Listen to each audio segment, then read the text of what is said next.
Wolfgang Van Halen grew up in the shadow of one of rock's greatest guitarists. For years, people only saw him as Eddie's son. They mocked him, threw bottles at him, and called him a talentless Nepo baby. But something changed after his father died in October 2020. Wolfgang disappeared into grief and then into something else entirely. By 2025, fans at his Las Vegas shows barely recognized him. He had dropped nearly 50 pounds. His face looked sharper. His energy felt different. What drove a man drowning in loss to completely rebuild himself? The answer goes deeper than anyone expected. Wolfgang Van Halen came into the world on March 16, 1991 in Santa Monica. And right from the start, he was surrounded by a family whose name already echoed through rock history.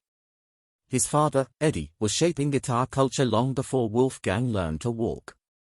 And his mother, Valerie Bertinelli, was already known to millions on television.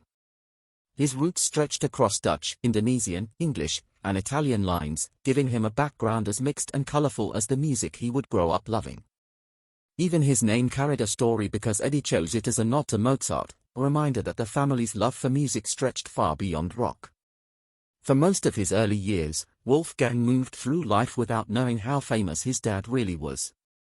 Then one day, around the age of 10, he spotted Eddie's face on CDs lying around the house, and everything clicked. That small moment opened his eyes to a legacy far bigger than he had imagined. And the mix of cultures and influences in his family shaped how he viewed both music and himself. Growing up inside a rock household meant noise, chaos, and music filling every corner. Rehearsals were happening constantly, and by the time Wolfgang was 2, he had already absorbed the energy that came from watching Eddie and Alex jam. The house felt alive but also tense, especially as his parents' marriage grew strained and finally ended in 2001. That period shaped him deeply. Even so, he found comfort in the instruments around him. In 2000, he was 9 and curious, trying to copy what he saw his uncle Alex doing on drums.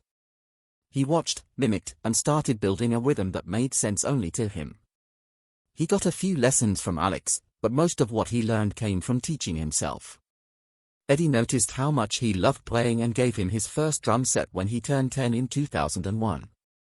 Music became both an escape and a way to stay connected as everything around him changed, and the mix of loud rehearsals and quiet family struggles shaped a childhood unlike anything most people could imagine. By the time he turned 11 in 2002, he was already drifting toward new instruments. He moved from drums to guitar and bass and spent long hours tucked away inside Van Halen's 5150 studio. Instead of reading music, he trained his ear, letting sound guide him.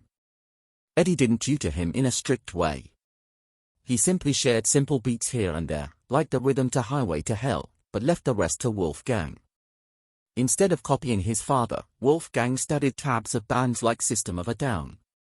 Slowly, his own style formed. He wasn't trying to be the next Eddie Van Halen. He was trying to be himself. That independence became one of the reasons he would later step up and join Van Halen as bassist at just 16. His early years became proof that a rock environment mixed with space to explore could shape a kid into a rare kind of musician. When he was 13 in June 2004, everything shifted again. He stepped onto the stage with Van Halen during the tour, playing in huge arenas like the Meadowlands in front of 20,000 fans. Eddie would dive into extended solos, and Wolfgang would join him by playing the instrumental piece 316. The crowd watched him closely, waiting to catch a mistake, but he held his own. It felt unreal to see someone so young glide through music that seasoned musicians struggled with. Those moments weren't meant to be cute father-son gimmicks. They were Eddie's way of preparing him for what was coming. And slowly, the audience started to understand that the kid on stage wasn't just a shadow. He was becoming part of the legacy. That same year, his growing presence in the band's world helped shape something bigger. Peavy had been working with Eddie on a guitar line since the mid-1990s. But by 2004, the Wolfgang guitars had become a major part of Eddie's sound. The influence was clear. Even after Eddie moved on to Fender, the Wolfgang name stayed. In 2008, the custom EVH Wolfgang guitar arrived, marking Wolfgang's first major commercial endorsement at just 17. His name sat on an instrument used by some of the world's greatest guitarists, showing how a teenager's growing presence could help shape the tools of the rock world. By 15 in 2006, he had reached a level that most musicians never touch. He knew drums, guitar, bass, and keyboards, all learned by ear. Eddie bragged about it publicly, telling Howard Stern that Wolfgang could do anything he did on guitar, and that the family legacy was safe with him. Those weren't just proud words from a father. Industry insiders were noticing it, too. Rehearsals turned into quiet tests. Experienced musicians watched him switch instruments without hesitation, matching their work with surprising accuracy. His versatility made him someone the band could truly lean on. Even so, whispers about nepotism followed him. In 2005, when Eddie pulled him from school so he could focus on rehearsals, people accused him of getting chances only because of his last name. But behind closed doors, Wolfgang showed what he could do. Eddie later shared how he let him play bass secretly during rehearsals with seasoned musicians like Al Pitrelli. No one knew the bass they heard was coming from a teenager wearing headphones. When they found out, their surprise said more than words ever could. That moment changed everything. Talent spoke louder than the rumors. By late 2006, it became official. Wolfgang became Van Halen's bassist at just 15. Replacing Michael Anthony. The announcement exploded across the rock world. Michael had been part of the band for almost 3 decades, and his backing vocals were iconic, so the switch felt shocking to many fans. Some people went too far, sending death threats online. Wolfgang stepped into a storm. But instead of backing down, he showed up, played hard, and slowly quieted the noise. He understood he was stepping into a giant's place, but he walked in with focus because he knew the only way forward was through the music. On September 27, 2007, he made his full debut in Charlotte, North Carolina, 16 years old, standing where legends had stood, playing for crowds that were ready to judge him. The reunion tour began with 25 dates, but soon exploded to 76 because demand was unreal. It pulled in around $93 million and drew more than 600,000 fans. Even with all that success, the criticism didn't stop. Online threads called him a talentless Nepo kid. People mocked him without ever hearing him play. And while he carried all that pressure, he kept delivering tight, flawless performances that impressed even the most stubborn critics. Stepping into one of rock's biggest tours with almost no experience was intense, but he proved he was exactly where he belonged. Then David Lee Roth made things worse. Roth mocked Wolfgang on YouTube, calling him a cringe-worthy Nepo baby and fueling the negativity already surrounding him. The video spread fast. Soon at live shows, people were throwing bottles at him because of Roth's words. Roth even threw jabs at him during concerts, dedicating songs to the bassist's son and making the crowd look his way for the wrong reasons. It created an atmosphere thick with tension. Yet, Wolfgang kept his focus. Each night he walked out knowing he might face insults or danger, but he didn't let the noise break him. Musicians backstage began to admire him for how he handled it. His school life came apart during this time, too. He had to miss all of 11th grade because of rehearsals and tour demands. Teachers warned Eddie not to pull him out, insisting it was the most important year for college. Eddie ignored it. The decision sparked media debates, especially when people learned Wolfgang was rehearsing up to 18 hours some days. He tried to keep up with tutoring on the road. But everything about life felt different from what most teenagers experienced. The criticism grew, yet he pushed through and stayed on track to graduate later, carrying the weight of missed moments quietly. In 2008, Guitar World covered his journey and the emotional pressure he lived under. He opened up about feeling like the band's future rested on him and how fans chanted Michael instead of Wolfgang at early shows. That stung, but didn't stop him. He kept practicing, kept blending Eddie's style with his own and kept moving forward. Critics began shifting their tone, noting how strong his rhythm work was and how naturally he fit into the band's sound. During the long tour from 2007 to 2009, pranks became part of the routine. Roth kept dedicating songs to the bassist's son. Crew members joined in with small jokes. Wolfgang took it all quietly and stayed focused. He delivered more than 100 shows, each one filled with complex bass lines that demanded precision. Night after night, he handled the pressure, the teasing, the expectations, and the comparisons. Wolfgang Van Halen was only 21 when everything shifted for him in July 2012. One moment he was mostly known for playing alongside his family, and the next he was being asked to fill in as bassist for Mark Trauman's brand new band. Brian Marshall had quit suddenly and the tour was about to start, so there was no time to ease into anything. Wolfgang walked into 5150, listened to the set, and learned every song overnight. It surprised everyone in the room because the music was fast and technical. Yet, he treated it like a puzzle he already knew how to solve. When Tranti saw him run through the entire set the next day, he realized this wasn't just Eddie Van Halen's kid stepping in for fun. This was someone who could handle pressure without flinching. Soon they hit the road show after show, more than 50 in total. And even while juggling Van Halen responsibilities at the same time, he showed up with the same steadiness each night, proving that he wasn't carrying a legacy, he was building one of his own. By the next year, things moved even faster. In 2013, Traumanti made him the official bassist, and that meant studio time, long rehearsals, and countless miles on tour buses. He played on 2 albums, Cauterize in 2015 and Dust in 2016. On those records, he brought a mix of precision and fire. Songs like Wish You Well climbed all the way to #1 on the Billboard mainstream rock chart in June 2015, and people began noticing how his lines carried both weight and melody. He played more than 200 shows with the band, enough to harden anyone's stamina, yet he kept finding new ways to grow. His father later explained that Wolfgang had a unique style, almost like he blended rhythm guitar and bass into one instrument. For Eddie to say that meant something, it meant Wolfgang had stepped into a space very few could reach. During all this, he wasn't choosing one band over the other. He was juggling Traumanti while shaping Van Halen's future. In 2013, he moved between rehearsals at 5,150 and long trips with Traumanti, often learning entire set lists in a single session. Musicians around him talked about his speed because it didn't seem real. He could absorb songs at a pace that made others stop and watch. By the time 2016 arrived, he had played more than 200 shows across both worlds. Most players struggled to keep up with one band. He was carrying 2, and he made it look steady. That balance turned him into someone people respected, not just for his name, but for how he worked. Around that time, people also started calling him for session work.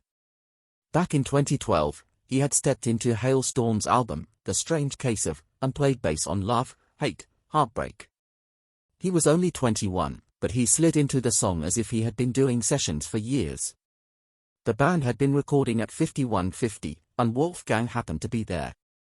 His tone fit, his timing was sharp, and suddenly he had his first major label credit outside anything connected to his family. It opened doors for him. People began to see him not as someone tagging along, but as someone who could elevate a track when needed. Eventually, his chapter with Tranti came to an end in 2016. More than 200 shows, 2 studio albums, a reputation carved through sheer work. Eddie kept praising him, saying his approach even surpassed Michael Anonis. And that comment echoed through the rock world. But Wolfgang didn't hold on to the comfort of staying where he was. Leaving Traumanti meant stepping towards something bigger, something more personal. It meant making space for what would become Mammoth WVH. Long before that, the Van Halen story had already been massive. Their studio golden era from 1978 to 1996 produced albums that shaped rock history. Their debut album alone sold more than 10 million copies in the United States. By the time 1984 arrived, that number had grown to 15.5 million worldwide. Songs like Panama, Jump, and Hot for Teacher didn't just chart well. Each sold more than 500,000 copies, and Jump crossed the 1 million mark on its own. Albums like 5150 in 1986 moved 5.2 million copies worldwide, and U8112 in 1988 sold another 3.2 million. By the end of that era, their sales had crossed 80 million, placing them among the biggest rock bands in history. Years later, the band returned to the studio. Their 2012 album, A Different Kind of Truth, became the first full release with David Lee Roth in 28 years. It debuted at number 2 on the Billboard 200 and sold 188,000 copies in just 6 days. By the end of that year, it had reached 401,000 in the United States and ranked as the 71st best-selling album of 2012. Wolfgang co-wrote 3 tracks, including Blood and Fire, which quickly became a fan favorite. And even with tensions between Roth and the Van Halen brothers, the album still showed the world that the band had not lost its power. In Japan, it reached number 3 on the Oricon chart with 79,517 copies sold, making it one of the rare Western albums to chart that high that year. In 2013, the band played Tokyo Dome and Wolfgang, only 22 at the time, stepped into a bass solo during Hot for Teacher that exploded online. When the performance was released later on the 2015 live album, fans highlighted how the solo blended slap technique and melodic movement with surprising ease. It became one of the moments that pushed him further into the spotlight. People who doubted him found themselves impressed. Even those loyal to Michael Anthony admitted that Wolfgang's stage presence had something electric. The viral clip gathered millions of views and raised the sense that he was more than a replacement. He was a force stepping into his own era. But behind the music, life carried heavier moments. During the recording sessions from 2010 to 2012, Wolfgang faced something painful with his father. He confronted Eddie about his addiction and told him to choose between him and the drugs. Saying something like that to a parent takes a kind of bravery most people never reach. Eddie later said it was that ultimatum that pushed him toward partial sobriety. Without that turning point, A Different Kind of Truth might never have been completed. Eddie had battled alcohol and cocaine for decades, and Wolfgang's courage helped him move toward recovery. Even though Eddie continued to fight health issues until his passing in 2020. Meanwhile, something unusual happened in 2009 when Guitar Hero released its Van Halen edition. Wolfgang was featured as the bassist model in the game, replacing Michael Anthony in every track, even older songs. Fans argued about it and some even pushed for lawsuits, calling it nepotism, but the cases were dismissed. The game sold more than 1 million copies. It introduced Wolfgang to a younger audience who had never seen him live. And regardless of the criticism, it added another layer to his growing presence. When Van Halen toured in 2012, the money was huge. The tour earned more than $70 million and became one of the top-grossing rock tours that year. But success didn't erase tension. Wolfgang and David Lee Roth clashed constantly over set lists. At one point, Wolfgang threatened to quit. Eddie stepped in to calm things down and hold the band together. Even with the arguments, the tour ran through more than 70 shows across North America and Japan. Fans praised Wolfgang for the way he anchored the music. His presence added a steady heartbeat to a band known for chaos. While all this was happening, a more personal story had already begun. In February 2015, Wolfgang started recording what would become his solo project at 5,150 studios. He was 24 and determined to do everything himself, every instrument, every idea, every piece of the puzzle. He took inspiration from how Dave Grohl made the early Foo Fighters records. The sessions stretched across years up to 2017, but then he paused the project because his father's health was collapsing and he wanted to spend more time with him. The work became a private form of healing. He stayed close to Eddie while slowly shaping his own sound behind closed doors. By 2018, he revealed the name Mammoth WVH. It connected back to Eddie's early band, Mammoth, long before Van Halen became a global force. Eddie loved the name. He said it was the coolest thing Wolfgang could have chosen.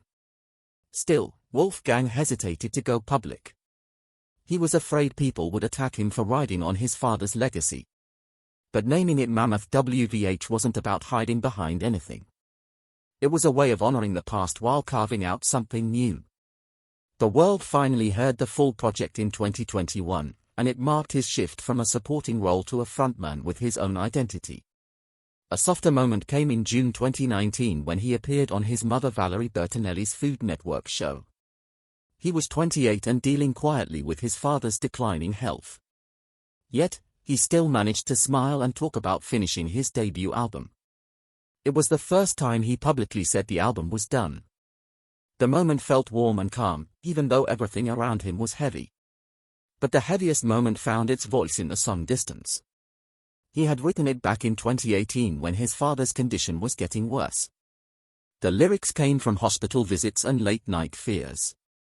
Lines like "This is not goodbye" were written long before Eddie passed in October 2020. When the song came out, people felt the weight of it because the emotion was real. It wasn't a tribute written after loss. It was a son preparing himself for pain that hadn't arrived yet. In 2019, before everything changed, he worked with Clint Lowry on the album God Bless the Renegades. He played drums and bass on 8 tracks and showed once again how much range he carried inside him. The album released in January 2020, months before Eddie died, and it quietly marked the end of Wolfgang's major side projects. Everything after that shifted toward Mammoth WVH and toward carrying his father's memory in a way only he could. Eddie Van Halen's last day on October 6, 2020 carried a kind of quiet weight that stayed in the room even after the machine stopped. He was 65 and a long fight with cancer had drained him. Yet Wolfgang stayed right there beside him. Wolfgang was 29 at the time and had already spent years by his father's side on stage and off. And now he held on to every last second of their time together. When he shared the news, he wrote that Edward Ludwig Van Halen had lost his long and hard battle that morning and that he had been the best father he could ever ask for. Those words moved across the world in minutes and people felt the loss of a man who had changed what a guitar could do. The grief didn't stay quiet for long because Wolfgang poured it into music.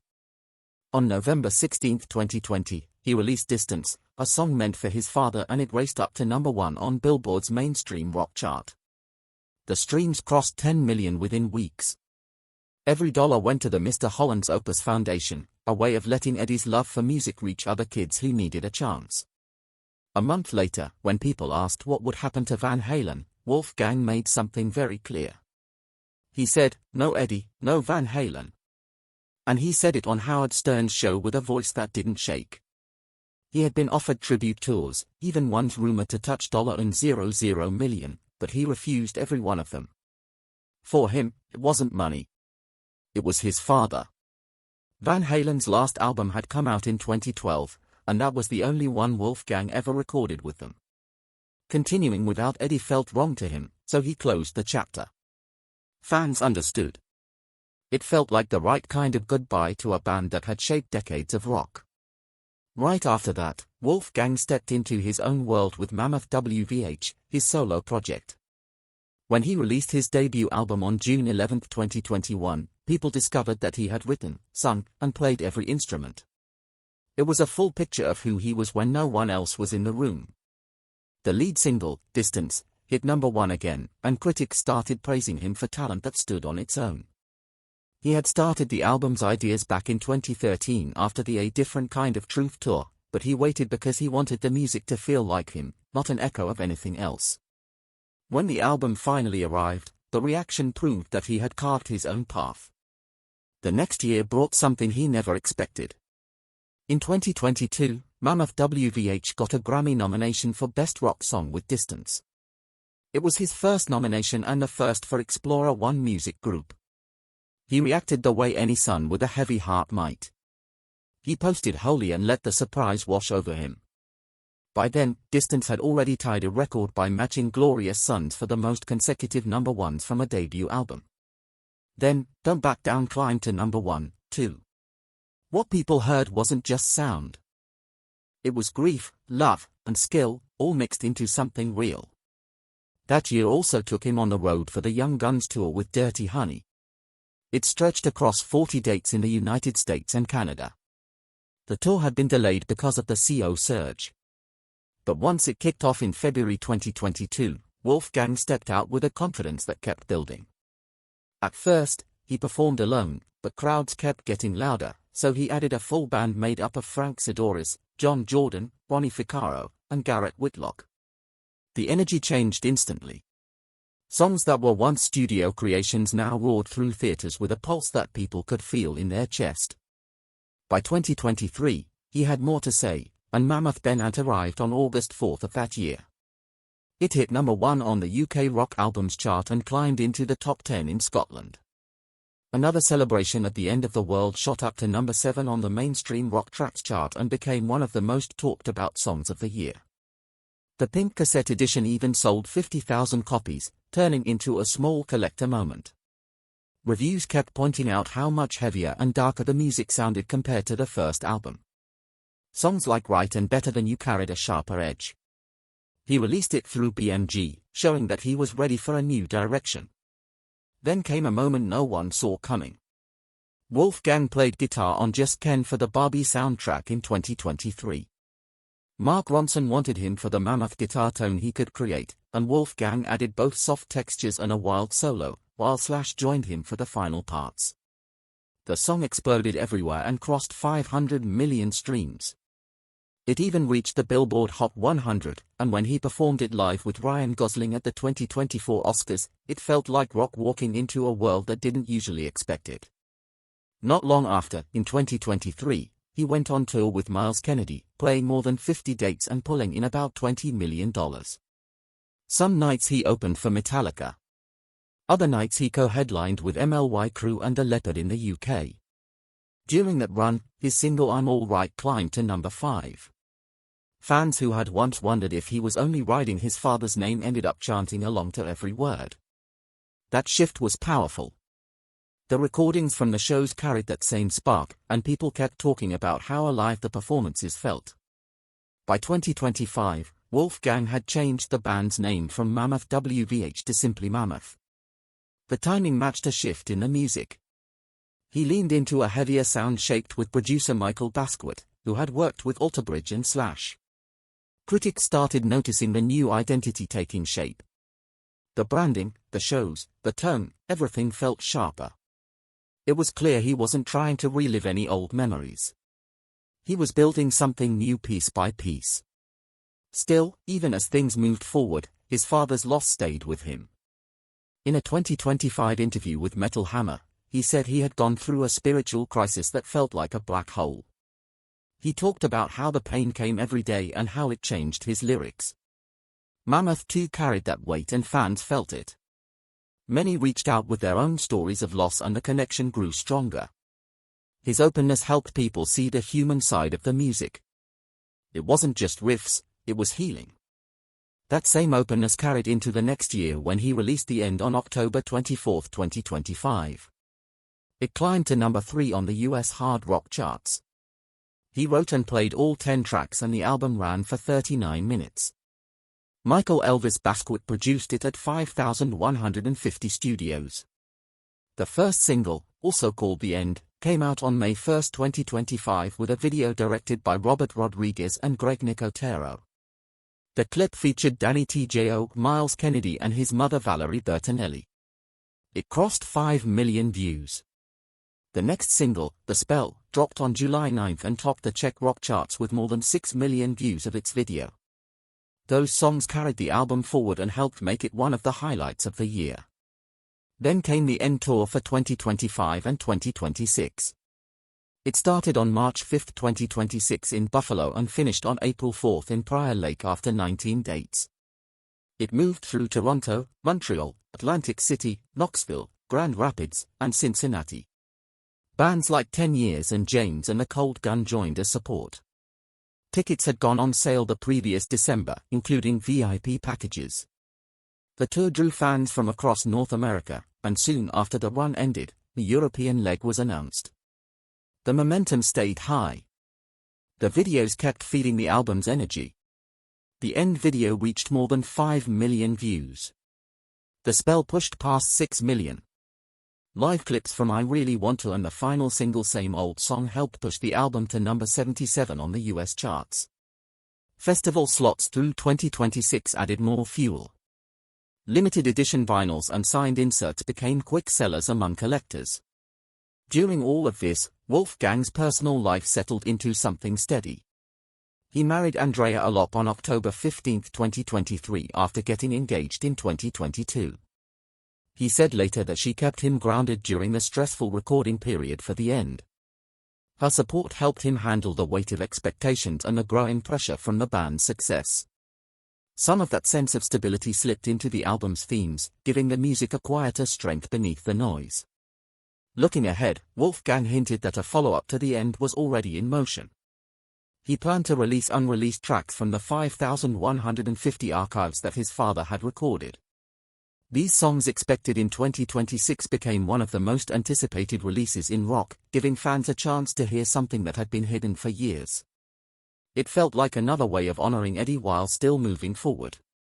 The years around all of this brought another transformation. In 2024 and 2025, Wolfgang surprised fans by losing about 40 to 50 pounds, moving from roughly 240 to 300 pounds down to about 190. He did it through whole foods, lean proteins, vegetables, and steady workouts. He cut out processed snacks and built a routine around running and weight training. He talked about eating smaller meals throughout the day so he had the energy to perform. He also talked about mental health, saying meditation and therapy helped him understand his emotional habits. Nothing about it was fast. It was steady and patient, and fans noticed the change during the End tour in 2025. Viral photos from the Las Vegas shows had people calling him unrecognizable. His face looked sharper. His movements on stage felt bigger. The confidence he carried now came not just from music but from feeling good in his own skin. He said the motivation came from grief and exhaustion. After losing his father, he felt himself slipping into habits that didn't help him. Touring only added more pressure. By 2025, he decided he wanted longevity, not temporary fixes. He said he wanted to feel better in his own skin, and that idea guided him through the whole journey. Fans connected with that deeply. His story became a quiet reminder that physical change often begins with emotional healing. When those Las Vegas shows happened in November 2025, the reaction was wild. People posted picture after picture and the comments filled with surprise. His stage energy felt brighter and stronger. The health changes were working alongside the music, pushing everything forward. It turned those shows into something unforgettable. And soon his transformation became one of the most talked about topics in rock that year.